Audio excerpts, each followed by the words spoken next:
present For the Record with Neil Heinen. A conversation with University of Wisconsin-Platteville Chancellor Dennis Shields is next on For the Record. Thanks for joining us. I'm Neil Heinen. Dennis Shields is in his 9th year as Chancellor at Platteville, and a lot has gone on in that time, but also in the system as a whole. There have been mergers and budget changes and innovation challenges, and UW-Platteville has responded and is responding. And I welcome to For the Record the Chancellor of the UW-Platteville, Dennis Shields. Chancellor, Thank you, Neil. Thanks for coming on. My pleasure. And you're the first guest on the new set for the Record. Well, what an honor. Thank you so much for being here. You know, for people who don't know, who haven't been to Grant County in a while, Grant County itself has changed a lot in the last decade, but Platteville in particular has really grown. Talk about some of that growth. Well, you know, we went from, now this predates, if we start around 2001, Yep. we went from about 4,000, 4,500 students to almost 8,000. My predecessor, David Marquis, had great success he built a new student center, new engineering hall, and after I arrived, we built 2 residence halls, added 1,000 beds. So physically, the campus looks much different. Was it at 8,000 when you started? Was that? No, it was about 6,800. Okay. Yeah, and part of what's worked is that while the number of Wisconsin residents that have enrolled there grew fairly significantly, but also students from Iowa and Illinois. We had tri-state program, which actually made it a very attractive place for them to come from. So a lot more students from out of state than 15 years ago. So is it a little bit of everything, Chancellor? The changing demographic, the number of kids that were looking for a college, the additional facilities and college atmosphere, majors.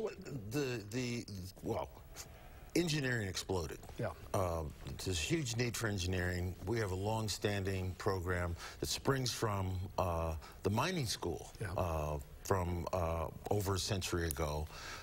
Great leadership in that school, and a great demand for our graduates by business and industry because of the hands-on learning experience they have there. But criminal justice grew significantly, and agriculture. A lot of people don't know we have a farm. We have a 400-acre farm that's a production farm, 200 dairy cows, a lot of pigs.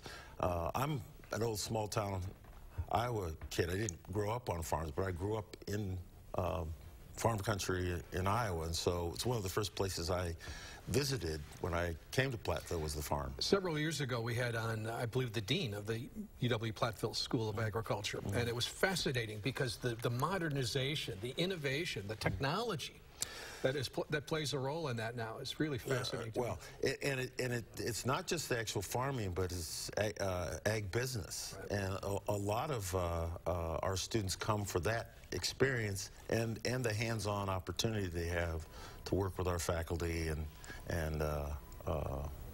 industry. Right. There's a pretty good broadcast engineering component to the school, isn't there? I think we've had a lot of UW-Platteville students come here. That has shrunk considerably. That was one area that has not seen the growth. Although I know every time I've spent the last 4 years visiting a lot of the cities and towns in southwest Wisconsin, and every radio station, every newspaper, they're all populated by pioneers. You know, that probably makes sense, though, because what used to be broadcast engineering is probably more now into information technology, and it's all computer-based stuff. Right. So we have great social media training. We were talking before we came on about the impact of that. So there's been construction, right? The new dorms, but also the last couple of budgets have... Well, we were the only institution in the system in the last biennium to get a new building approved. And so what we're calling Sesquicentennial Hall, we're in the midst of planning to add a new modern $55 million engineering facility, we're very much a STEM school, so chemistry, biology. Our building was 40 years old. That building, Babel Hall, is getting a $23 million makeover, which will start this summer. Yeah. The facilities are part of the dynamic in higher education. This is a very dynamic time. Yeah. A lot of changes, a lot of challenges, but creating flexible space for students to collaborate, to work together, space that you can adjust is really important. And these two projects give us an opportunity to upgrade our facilities in a couple of areas that are core to our academic mission. Well, and I want to get your perspective on how other campuses and Platteville are responding to some of those challenges, but maybe we could just start with having you talk about the collaborative integration plan, which was a response to some system-wide changes. Well, the biggest challenge, there are things that sort of track, okay? So our institutions very much rely on the majority of their budget by the tuition and other revenue that we attract. We still get a significant amount of money from the state, but more than 65% of our budget is directly tied to what level our enrollment is. Now, the collaborative integration came along because the two-year campuses, many of them were really struggling with enrollment. And the idea was that by affiliating them with some of our four-year campuses, we could do things that would strengthen the enrollment and other things that are relevant to those schools. At Platteville, I remember when Ray Cross first called me, well before there was any public announcement, and felt me out about, well, what would you think? What would you think about that? And I said, well, actually, it actually works pretty well, because we had actually been to Richland Center and Baraboo several times in the preceding 3 years, talking with local business and industry and elected officials. And both of them two-year campuses, right? Yeah. For our purposes, for the campus at Platteville, so we had connections there, and we had significant numbers of alumni in those areas. So I was pretty optimistic about our ability to actually come and do some real helpful things in those two campuses. None of this is ever easy, but it actually has gone relatively smoothly. The accreditation process has gone smoothly. We've been well received by those two communities and those two campuses. We're developing programming that's specifically relevant in those areas. You know, Richland Center is a substantial ag industry area, so we're developing programming for that. There's great need in business and industry for other aspects, banking and training. And it's certainly in Baraboo, it's just over the hill from Wisconsin Dells, one of the biggest it's $1 billion tourism industry there. And our visit there to Wisconsin Dells, they were very excited about becoming engaged with us on a lot of different fronts. So I'm sure there will be some bumps in the road along the way, but I'm pretty pleased the way it's rolled out so far. It's a tribute to the great people in those communities and on those campuses and the great team we have at Platteville. Well, when we come back, I want to talk a little bit more about enrollment, and then later on we're going to talk about UW-Platteville's 5-year strategic plan with Chancellor Dennis Shields right after this. Great.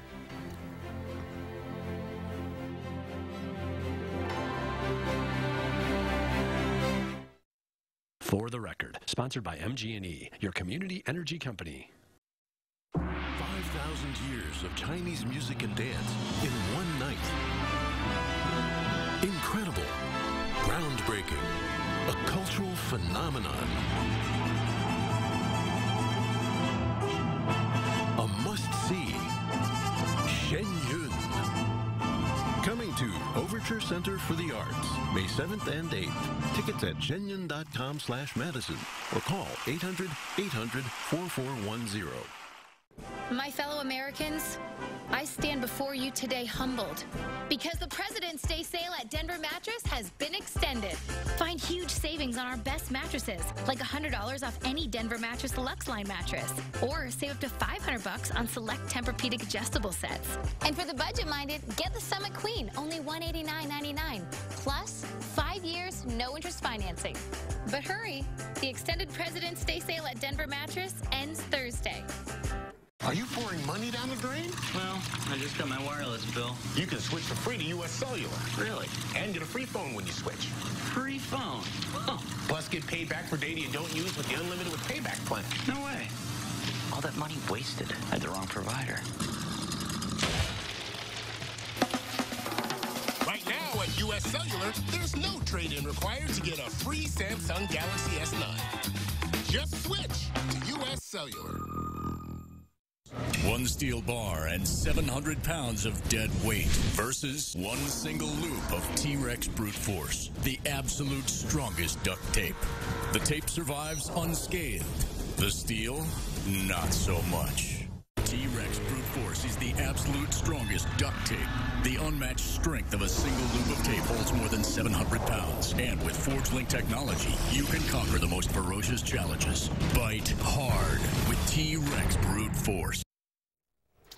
My guest is Dennis Shields, the Chancellor of the University of Wisconsin-Platteville, and we are talking about pretty significant growth in Platteville over the last 9 years that Chancellor Shields has been in the job. And we were talking about enrollment, and it struck me that last year you said all other issues are smaller compared to this one. You know, that enrollment was the biggest issue. Now, with the collaborative integration, does that ease somewhat, or does that continue to be a major priority? Oh, no, it's a major priority. What we're facing is a demographic challenge in that there are fewer high school graduates coming out every year. Last spring, I was invited to go give a commencement address at a high school in rural Wisconsin. Yeah. And it was great fun. And actually, the student speakers were much better than I was. But their graduating class, about 120 students. Other end of the pipeline, first graders, 60 students. And that's what we're facing over the next 5, 10 to 15 years. The urban areas are tending to grow, but the rural areas are facing real challenges that way. The collaborative integration gives us an opportunity to help address that. We can't create more students, but we can do things, I think, working closely with K through 12 to encourage a larger share of those students to pursue higher education, whether it's at a 2-year campus, a 4-year campus, or a technical college.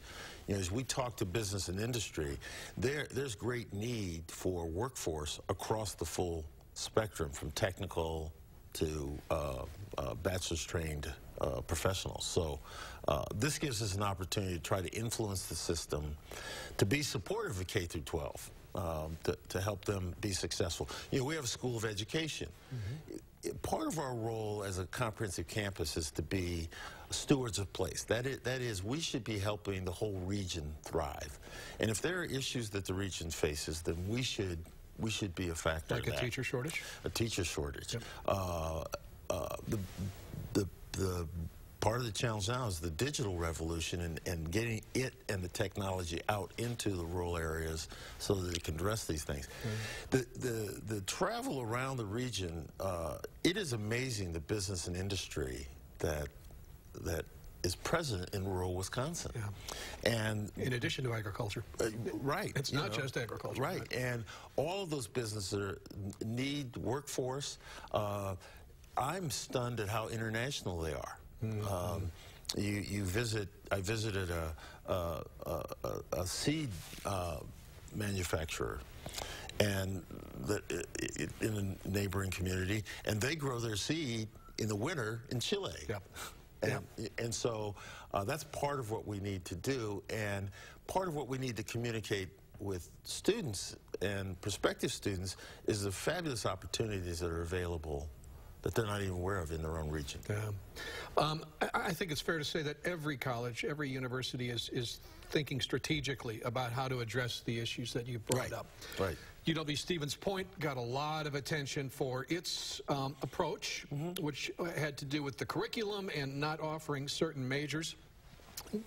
Give me your perspective on that, Chancellor, and how that has influenced your thinking about what you're doing at Platteville.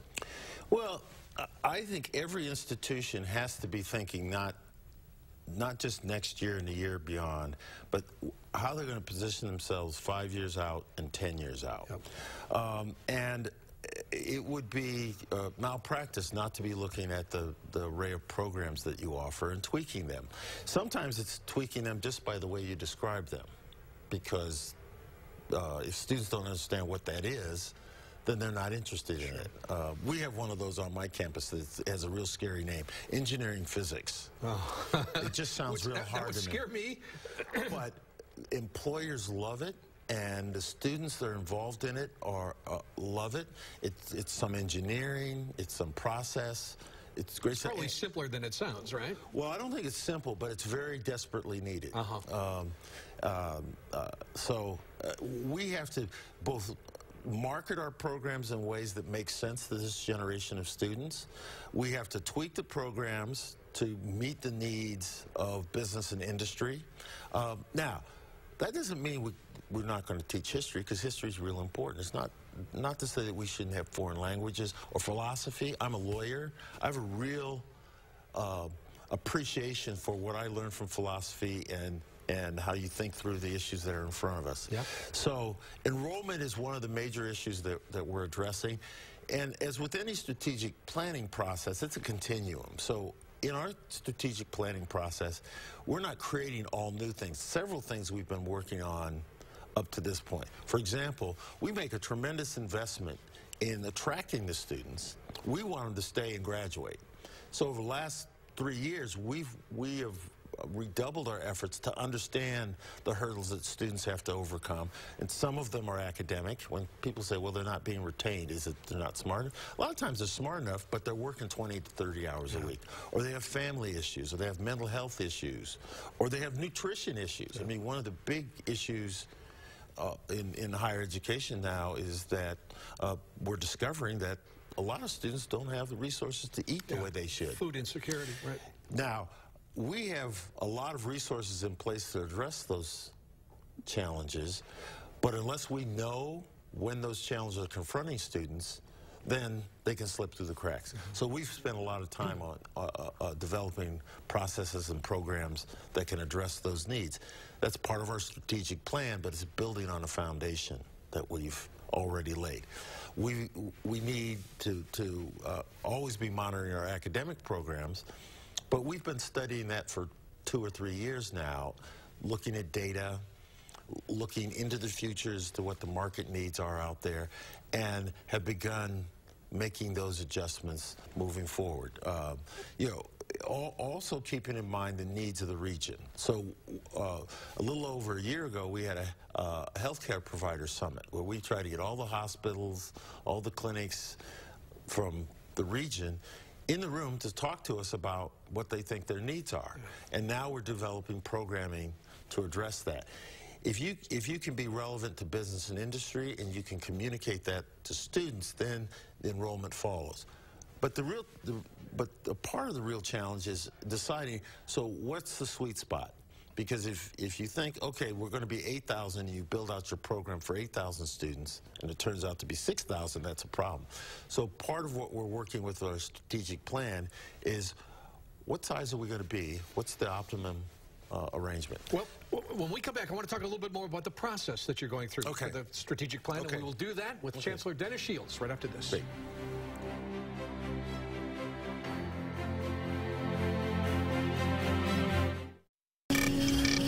This is an exciting time in the energy industry.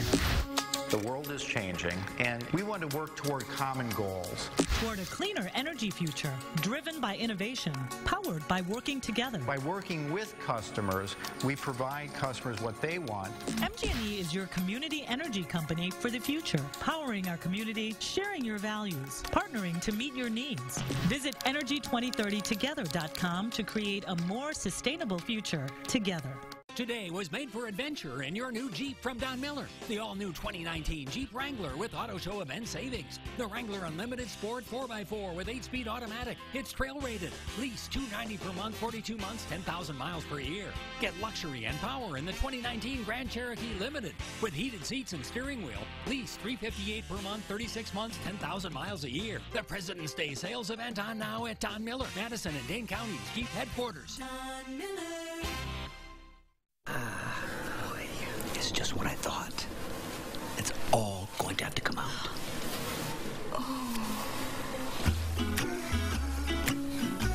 If you don't have dental insurance, paying the bill can be really expensive. After all, just a simple cleaning can cost $150. And other procedures like crowns and root canals can cost hundreds, even thousands more. But now you can get dental insurance for about $1 a day from Physicians Mutual Insurance Company. Call us for a free information kit. Our dental insurance helps cover over 350 procedures, everything from cleanings and fillings to crowns and dentures. Your acceptance is guaranteed for one of these insurance policies, even if you're retired or on Medicare. There are no deductibles and there's no annual maximum. Plus, you can see any dentist you choose. Take the pain out of big dental bills with Physicians Mutual. Call us now for your free information kit with all the details. News 3 Now and Channel 3000 put top stories and breaking news at your fingertips. Video alerts and forecasts. Download the Channel 3000 app today.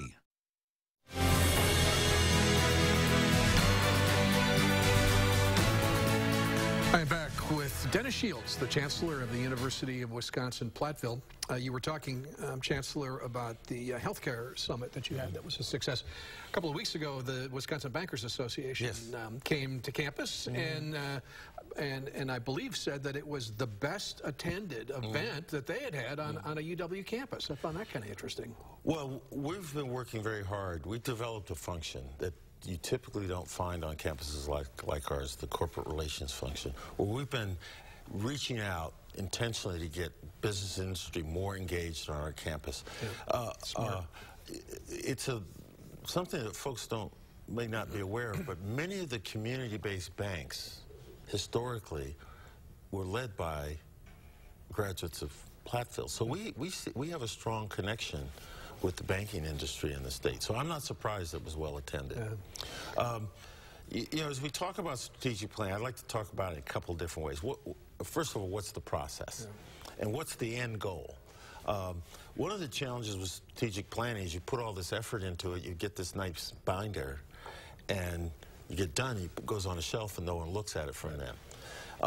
I'm committed to sort of say we want a more living document, one that really actually guides where we go. So the process started about a year ago where my senior team sat down and sort of said, what are some of the major themes that we should be addressing, and frame it up. Now we're in a stage where we're soliciting community, campus-based, stakeholder input on those things, and maybe we missed some. And we need that feedback. I thought I saw about a dozen hearings and public. So we're going to solicit as much input as we reasonably can, and then develop it from there. We have some themes. You know, obviously we're an academic institution, so we want to address our academic programming. Campus climate. What sort of experience are our students and our community, our university community, having? Corporate relations, continuing to build on the groundwork we've done to build strong ties with business and industry across the state. So we have those themes. And then, most importantly, we want to figure out how we can measure whether or not we're making progress on this 5-year plan and actually review that progress fairly regularly, probably campus-wide, maybe once or twice a year. But in terms of the leadership, the vice chancellors and the deans and other leaders on the campus, actually talking about those every month and sort of saying, are we tracking this?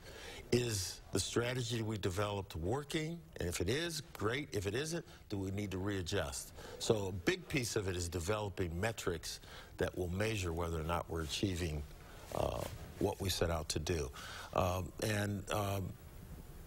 In this era in higher education, I think it's real important to really sort of understand where do you want to be in 5 years and what's your path to getting there. I mean, it makes all the sense in the world. I mean, having a plan is so important, but even today it feels like 5 years is such a long window of time and an unpredictable window of time. So I've been at Platteville for 9 years. It feels like I just got there.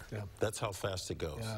And understand, I mean, one of the great things about being on a campus is the way it changes. So 3 generations of students have proceeded through there in the 9 years I've been there. Yeah. And that's also part of the dynamic, because it's not static. It's always changing. Now, we've had other challenges. You were asking about how much turnover there's been. Those things change too, and so part of the thing we have to understand is how do we keep the talent in place that we need to deliver on our education. It's a competitive environment. Yes, yes it is. And how do we grow talent? How do we bring somebody in the door and end up them being chancellor someday? Yeah. We've got about a minute left. Are you optimistic? I mean, it feels like a challenging time for higher education. Well, I'm an optimistic person. No. I don't think you should be in this business unless you think you can fix it and do things that are positive. The state faces a lot of challenges. The teacher shortages, figuring out the larger issues with the university, continuing to try to do everything we can to remain relevant. I think part of the bumps in the road we had 4 or 5 years ago is operating our own silo, so to speak, where we assume that everyone knows the value we add, but it doesn't work. You have to be out in front of people, telling them, asking them questions, showing how you can support them, that kind of thing. I enjoyed it, Chancellor. Thank you. It's a great friend, Neil. We're going to come back and wrap up For the Record right after this.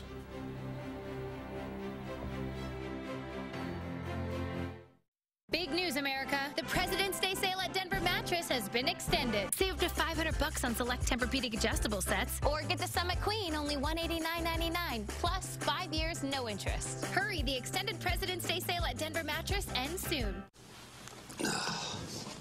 Not gonna happen. That's it. I'm calling Kohler about their walk-in bath. My name is Ken. How may I help you? Hi, I'm calling about Kohler's walk-in bath. Excellent. Happy to help. Huh? Hold one moment, please. The Kohler walk-in bath features an extra wide opening and a low step-in at 3 inches, which is 25 to 60% lower than some leading competitors. The bath fills and drains quickly, while the heated seat soothes your back, neck, and shoulders. Kohler is an expert in bathing, so you can count on a deep soaking experience. Are you seeing this? The Kohler walk-in bath comes with fully adjustable hydrotherapy jets and our exclusive bubble massage. Everything is installed in as little as a day by a Kohler certified installer. And it's made by Kohler, America's leading plumbing brand. We need this bath. Yes. Yes, you do. A Kohler walk-in bath provides independence with peace of mind. Call 1-800-852-4080 and ask about saving $1,000 on a walk-in bath, or visit KohlerWalkinBath.com for more info. If your family is anything like this, you need quality floors from Empire today. Like durable carpet with built-in stain and pet protection, tough wood laminate with a scratch-resistant finish, or waterproof vinyl plank floors. Even bath time is no match. And when life happens, Empire backs every floor with great warranties. Quality floors you can count on. That's Empire today. 800-588-2300 Empire. Today.